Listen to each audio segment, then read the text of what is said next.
I want to tell you about a new podcast from my friend Johnathan Walton. It's called Hardcore Con, and it's the unbelievably true story of a sophisticated con artist plot. Johnathan comes at all of this from a really unique perspective because he was actually the victim of a con artist himself. He fought back and even wrote a book about it called Anatomy of a Con Artist. It's a fascinating read, and I highly recommend it. Without further ado, here's episode 1 of Hardcore Con, The Shoebox, from Johnathan Walton. To hear the full series, subscribe to Johnathan Walton Media everywhere you get podcasts. It's late October now, in 2023, in New York City. It's a cool 65 degrees outside, just past 6 p.m. And 39-year-old Charlotte Coles is nervously standing in front of her Brooklyn apartment building. She looks like she's seen a ghost. And she's clutching a shoebox containing $50,000 in cash. Her cash, her entire life savings. She had just come from her bank after withdrawing it all. When all of a sudden, a man in a white Mercedes SUV pulls up. And Charlotte places that shoebox, with her life savings in it, on the back seat of that Mercedes and slams the door shut and watches as it drives away. At this very moment, even though Charlotte Coles is an Ivy League-educated financial journalist for the New York Times and New York Magazine, she has no idea that she has just fallen for an elaborate confidence trick orchestrated by a team of sophisticated con artists working in unison with surgical precision to scam her. How did these people, these scammers, infiltrate her life to begin with? And what could they have possibly said and done to convince Charlotte Coles to fork over her entire life savings behind her husband's back?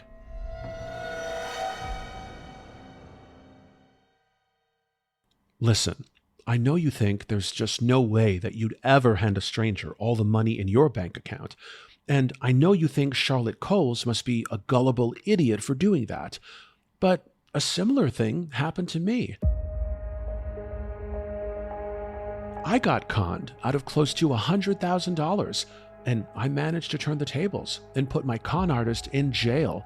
And I've since investigated hundreds and hundreds of con cases and scams and wrote a book, Anatomy of a Con Artist, about the psychology of how these elaborate scams work and how these MFers know the exact way to hack your brain to get you to do what they want.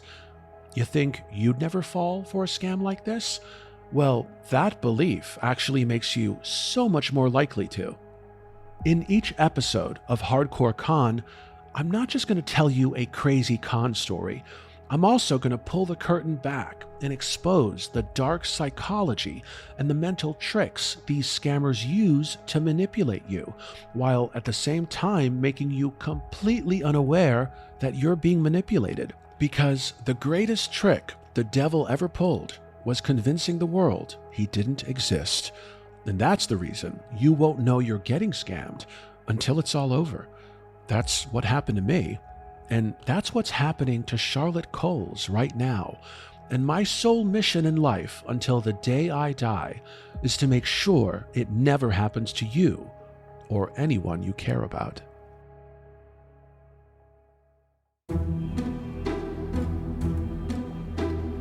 I'm Johnathan Walton, and this is Hardcore Con. Episode 1. The Shoebox. If you like this episode, you'll find more episodes of Hardcore Con at my new home at Johnathan Walton Media. Just tap that magnifying glass on your podcast app and search Johnathan Walton Media to listen to all my new shows: Cocaine Air, The Quarterback and the Con Artist, The Handyman of West Texas, and this one, Hardcore Con. Back to episode 1 now, about Charlotte Coles losing her life savings to a team of sophisticated con artists who are ganging up to scam her.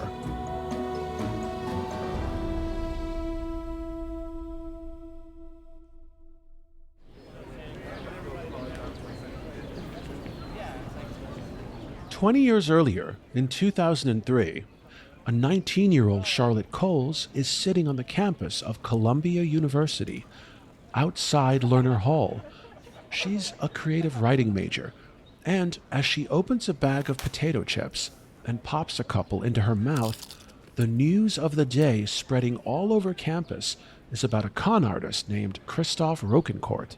A Frenchman who claimed to be a member of the wealthy Rockefeller family in order to con the rich and famous out of $1.2 million.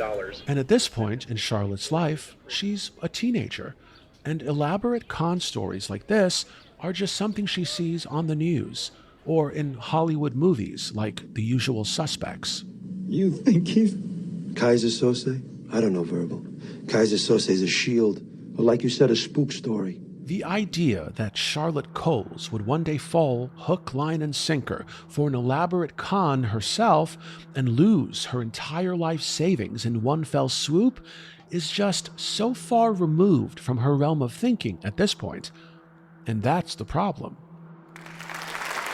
Laura Flynn Gold, Michael Aesop Smith, Adam David Ryback, Charlotte Carla Coles. Charlotte graduates from Columbia University in 2007 with a bachelor's degree in English language, literature, and letters. A year later, she lands a pivotal job as an assistant editor at the New York Sun. And over the next decade, Charlotte's career in journalism takes off, and she quickly moves up, writing for Harper's Bazaar, New York Magazine, and the New York Times. And by the time Charlotte is introduced to that motley crew of con artists who'd go on to scam her out of $50,000, she's freelancing for both the New York Times and New York Magazine as a financial columnist.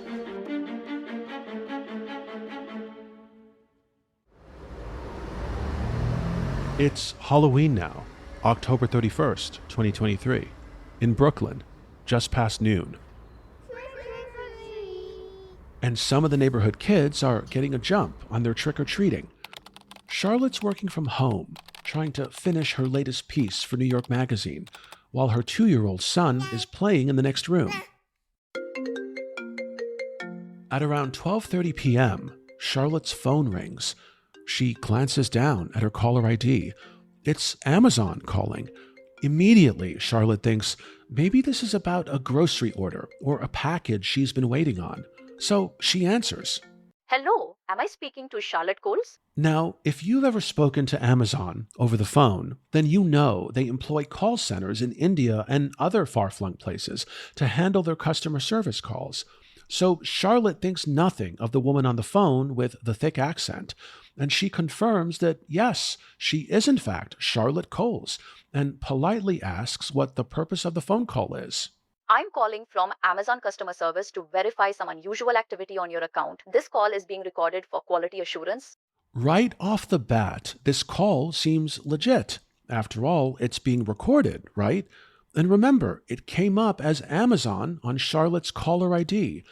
But it most certainly is not Amazon. At all. Just a clever scammer who knows how to spoof phone numbers. Word to the wise? Never trust your caller ID. We wanted to confirm a few recent charges totaling $8,000 for a MacBook Pro and an iPad. Charlotte immediately gets scared because those are not her charges. She didn't buy a MacBook Pro and an iPad. Could someone have hacked her Amazon account? And here's where the manipulation starts. Con artists don't actually outsmart you. They're not smarter than you. Con artists outfeel you, and then they weaponize your feelings against you. They make you emotional, which gets you to bypass your intellect altogether, and that's how they manipulate you. Right now, Charlotte's scared, and that fear is a powerful feeling, and it's only going to grow and get her to do all kinds of things she would never do in her right mind, especially after this fake Amazon customer service rep tells her, It appears you've been the victim of identity theft.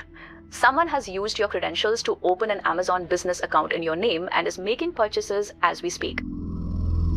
Charlotte is now in full freak-out mode, and then suddenly this con artist on the phone, posing as an Amazon rep, does what all con artists do to firmly establish a stranglehold in their victims' lives. They offer to help. And right now, Charlotte feels like she can use all the help she can get, which is exactly how the con artist wants her to feel.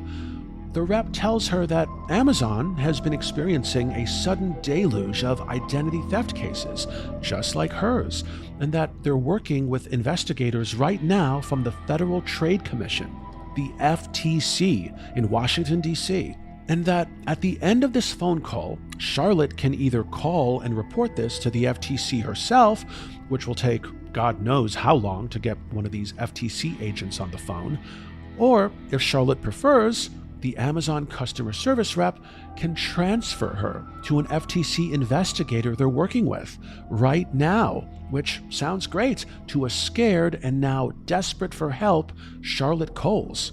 Remember, con artists don't outsmart you, they outfeel you. And at this very moment, Charlotte's feelings are being played like a violin concerto by a con artist virtuoso.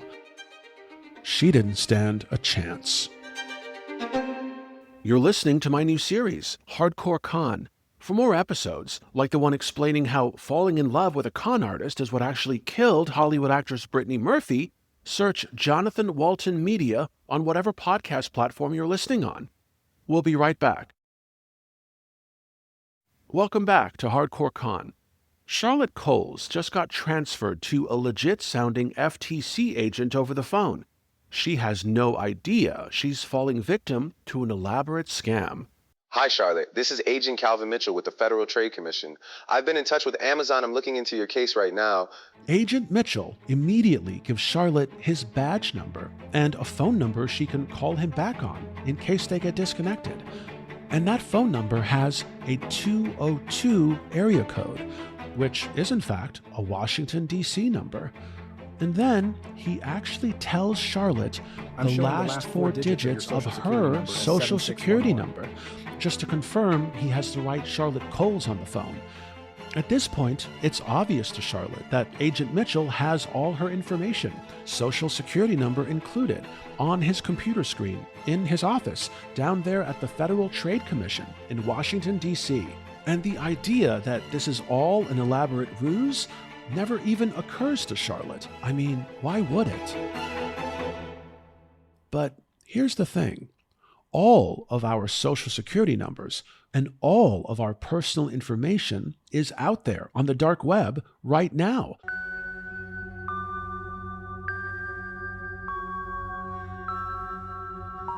And professional scammers buy and sell bundles of this information to each other in order to scam us.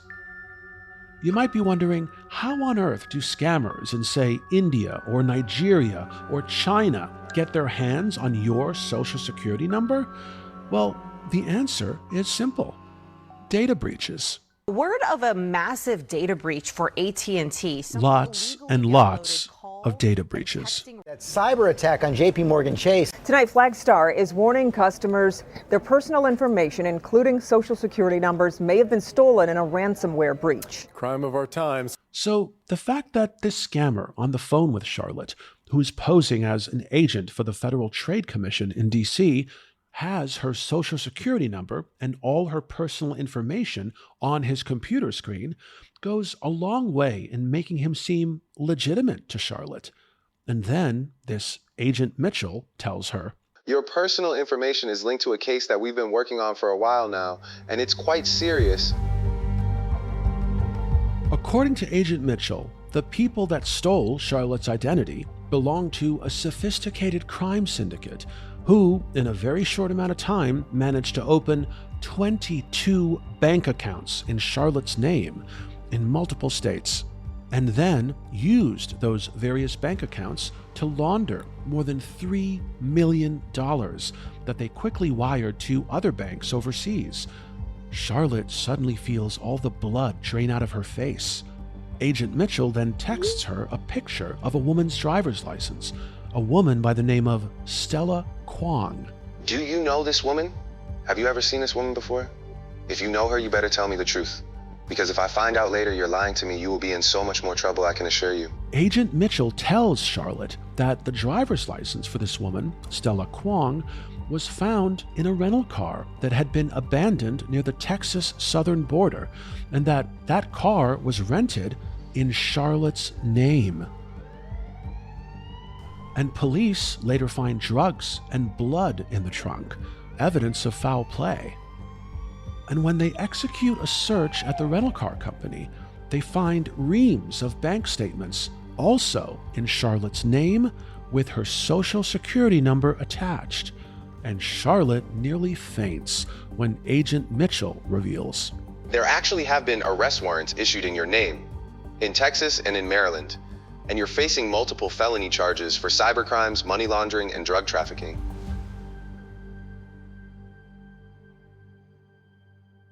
Now, there are two very powerful scamming techniques that I write about in Anatomy of a Con Artist that are being used on Charlotte very successfully here. Number one, stories from far away places.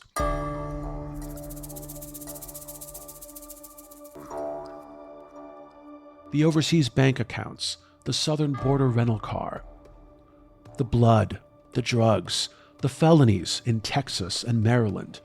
Human nature is unreliable and easily influenced.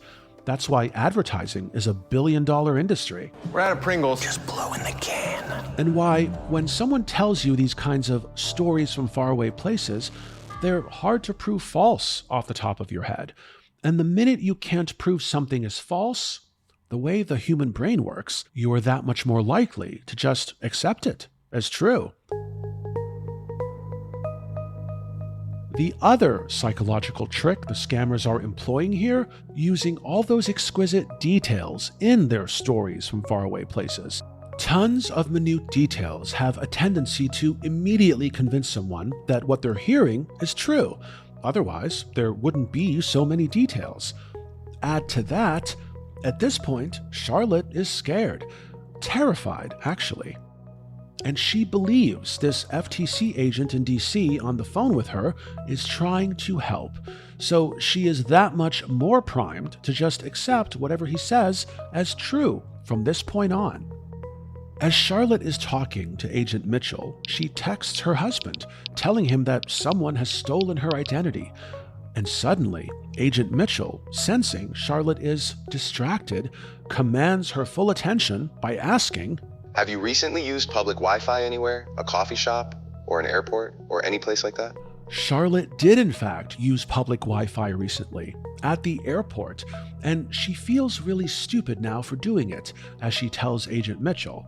And Agent Mitchell, seizing on a sudden opportunity to make Charlotte blame herself for what's happening, piles on, telling her that her recent public Wi-Fi use at the airport is the reason this crime syndicate was able to hack into her phone and into her life, and is now using her identity to commit all these crimes all over the country.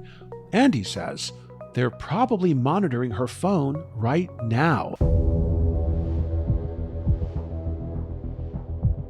So she shouldn't be calling or texting anyone about anything, especially about this current FTC fraud investigation into her case. Panicking now, Charlotte quickly deletes the text she just sent to her husband, even though he already saw it, and she agrees not to call or text anyone else about this open FTC investigation. Agent Mitchell then tells Charlotte, We've been working with the CIA on this case for the past few months. If it's okay with you, I'd like to transfer you to the agent in charge. So now Charlotte is being transferred to a third person, which just makes this scam feel even more credible. And then to really juice up the credibility here, this third person, this CIA agent, speaks with a British accent. Charlotte, I'm Special Agent Michael Serrano. I'm pleased to finally be talking to you. We've been working on your case for the past 6 months. Agent Serrano gives Charlotte his badge number, and later, to assuage any concerns she has, he texts her a picture of his ID and tells Charlotte from this point on, she's not to talk about this case, this open investigation, to anyone, including her husband. Charlotte balks and tells Agent Serrano that her husband can be trusted. He's a good man, honest and hardworking. And Agent Serrano firmly reminds her, You are being investigated for major federal crimes. By keeping your husband out of this, you are protecting him. So Charlotte reluctantly agrees not to tell her husband anything until the investigation is over. And Agent Serrano explains that with Charlotte's help, the CIA wants to catch the perpetrators in the act. And to do that, they need to deactivate her social security number and freeze all her bank accounts, the fraudulent ones and the real ones, because in the eyes of the law, he says, there is no difference. Charlotte asks, how would she be able to pay her bills if her bank account is frozen? And now we get to the meat of the con. Agent Serrano offers to help Charlotte. Are you sensing a theme here? He says he can hold off on freezing her bank accounts to give her enough time to withdraw all her money that she can then use to live on until she's issued a new social security number and would be able to open up a new bank account at that point, completely separate and independent from the fraudulent bank accounts that crime syndicate opened in her name with her old social security number. And Agent Serrano again implores Charlotte not to breathe a word about this investigation to anyone. You need to go to the bank and get that cash out now. You cannot tell them what it is for. In one of my last cases, the identity thief was someone who worked at the bank. Shockingly, this actually rings true to Charlotte because she's been working as a financial journalist for the past 10 years in New York City, and she knows for a fact that half of all bank fraud cases are perpetrated by someone on the inside, by someone who actually works at the bank. You're listening to my new series, Hardcore Con. For more episodes, like the one explaining how a 54-year-old man hides the corpse of his dead mother and dresses up like her to collect her pension checks for years, search Johnathan Walton Media on whatever podcast platform you're listening on. Search Johnathan Walton Media. We'll be right back. Welcome back to Hardcore Con. Charlotte Coles is 100% certain she's on the phone with a bona fide CIA agent who is right now in the process of convincing her to go to her bank and secure all her money. So Charlotte leaves her apartment and walks to her bank. She keeps CIA agent Michael Serrano on the phone with her. And she agrees not to mention the real reason she's withdrawing $50,000 from her savings account. As she's withdrawing $50,000 from her savings account, which is all the money she had in there to begin with. Now, you have to understand Charlotte's mental state at this point. She's in fight-or-flight mode. Her stress hormones and cortisol levels are through the roof. She's desperate, and she's not in her right mind at all. She's also petrified.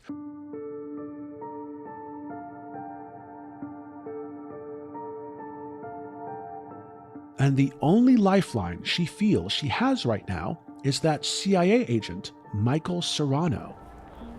So she's doing exactly what he tells her to do. As Charlotte is walking home from the bank with $50,000 in hundreds in her purse, she's still on the phone with Agent Serrano. It's Halloween, and costume trick-or-treaters are scurrying everywhere, when all of a sudden, Charlotte notices a man in a hoodie and sunglasses who appears to be following her. Block after block after block. And when she mentions this man to Agent Serrano, he says it's probably a member of that crime syndicate and that they're onto her now. They know that she knows about them and they're following her. Well, Charlotte freaks out and starts running far ahead and ducks into a nearby parking garage and loses the guy that was following her. The truth of the matter is, No one was actually following her, but in Charlotte's frazzled and fearful state of mind, everything just feels like an imminent threat. Everything feels like an emergency. And the scammer, posing as a CIA agent on the phone with her, just keeps stoking the flames of her fears. Charlotte gets back home, and she's shaking now.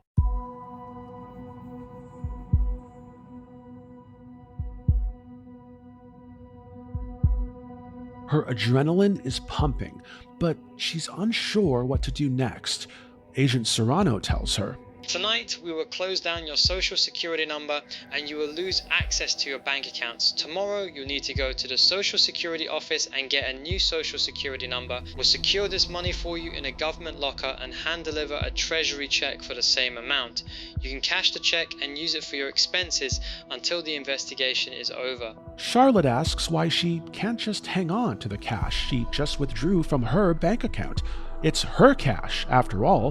Why can't she keep it? Agent Serrano explains to her that all of your assets under your current identity are part of the investigation. You are being charged with money laundering. If we secure this cash and then issue you a government check under your new social security number, then that will be considered clean money. At this point, Charlotte is falling victim to a psychological phenomenon called sunk cost fallacy. It's the reason we all continue to watch a bad movie until the very end, and the reason gamblers will lose everything in a casino before they walk away. Charlotte has been on the phone now for 5 hours, and she's believed so many lies and so many dramatic stories up until this point, so one more lie, one more story was that much easier to accept. And so she did. That's sunk cost fallacy.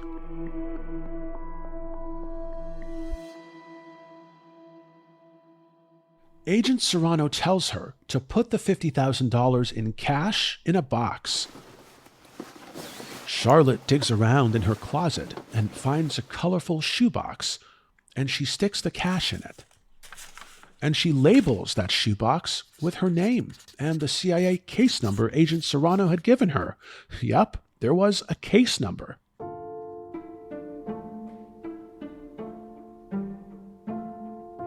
And Charlotte is then instructed to hand the box to an undercover CIA agent who will be driving by in a white Mercedes SUV very shortly. Agent Serrano warns Charlotte that she is in fact being watched by members of that crime syndicate who stole her identity, and this cash handoff needs to fly under the radar as not to expose that CIA agent's cover.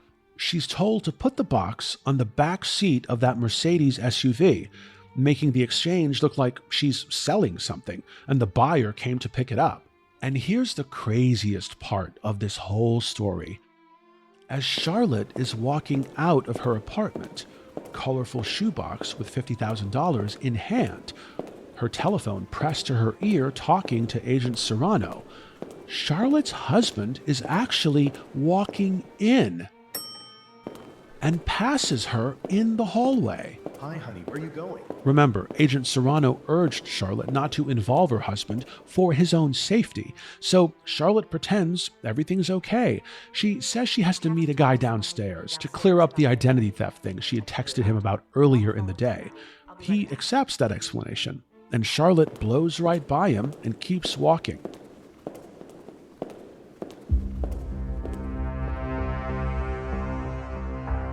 Charlotte is now standing outside her apartment building, looking up and down the street as rush hour traffic drives by.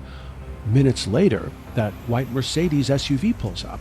It's got tinted windows, and Charlotte can't see the driver. She opens the back passenger door, puts her colorful shoebox on the back seat, and slams the door shut. And that undercover CIA agent drives away with Charlotte's $50,000.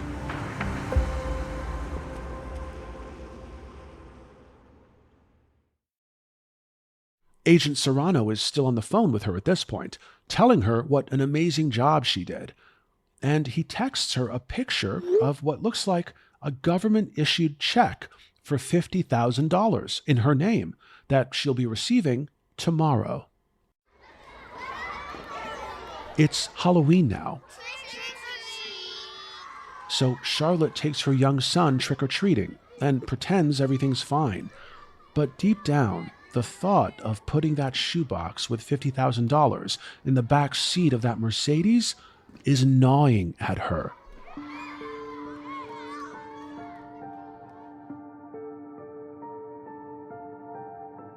And when she gets home that evening, she starts to play the conversation she had that day over and over in her head with the Amazon operator. It appears you've been the victim of identity theft. With that Federal Trade Commission investigator. I've been in touch with Amazon. I'm looking into your case right now. And with the CIA agent. You are being investigated for major federal crimes.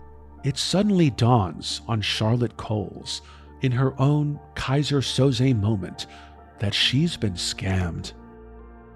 She collapses on the floor of her bedroom in tears.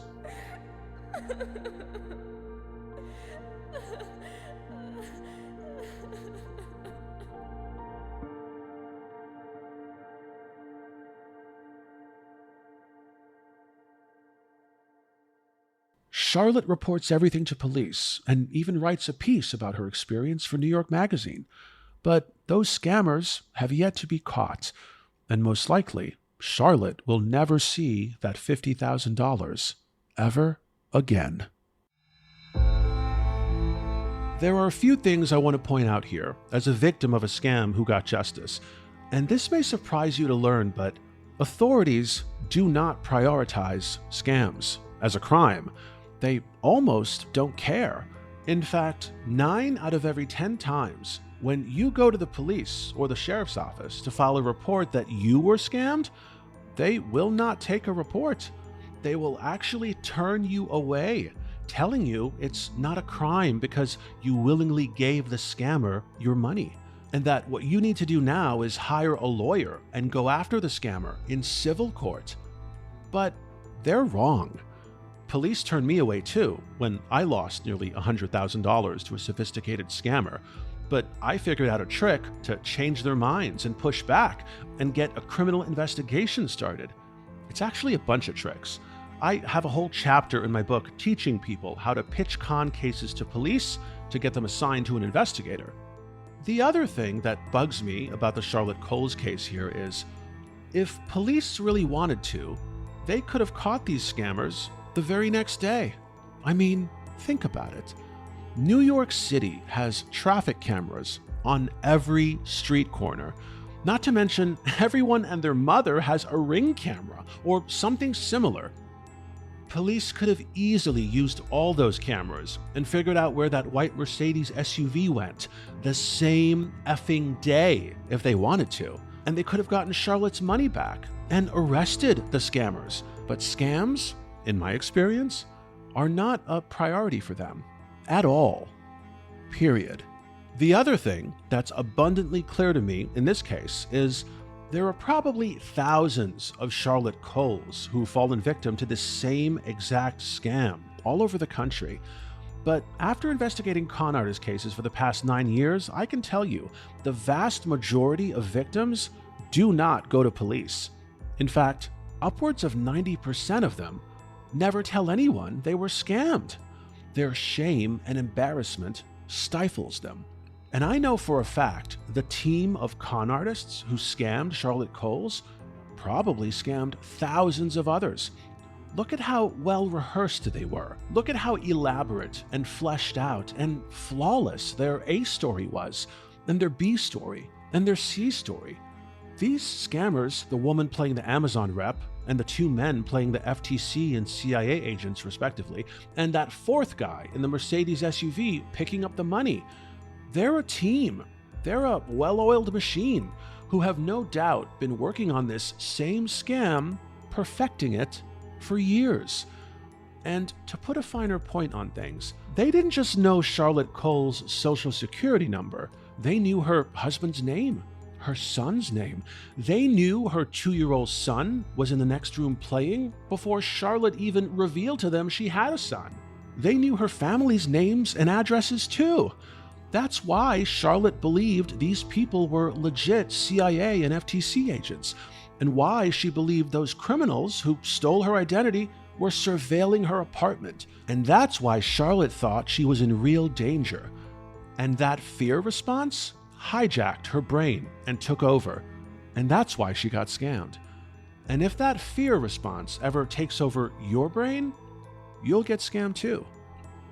My deep and profound admiration and appreciation for Charlotte Coles for coming forward and putting this scam on everyone's radar.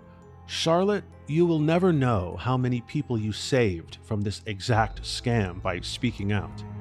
Thank you. You can find Charlotte's powerful essay in New York Magazine titled, "The Day I Put $50,000 in a Shoebox and Handed It to a Stranger." For more episodes of Hardcore Con, like the one revealing the real cause of Hollywood actress Brittany Murphy's death, head on over to my new home at Johnathan Walton Media. Just click that search box on your podcast app and type Johnathan Walton Media. There you'll find my new podcast feed with all my new shows, including Hardcore Con, Cocaine Air, The Quarterback and the Con Artist, and The Handyman of West Texas, which right now is being adapted to the big screen. And you won't believe who's being tapped to play Mickey the Handyman of West Texas. I almost can't believe it myself. Just type Johnathan Walton Media wherever you get your podcasts and come along on this fascinating journey with me.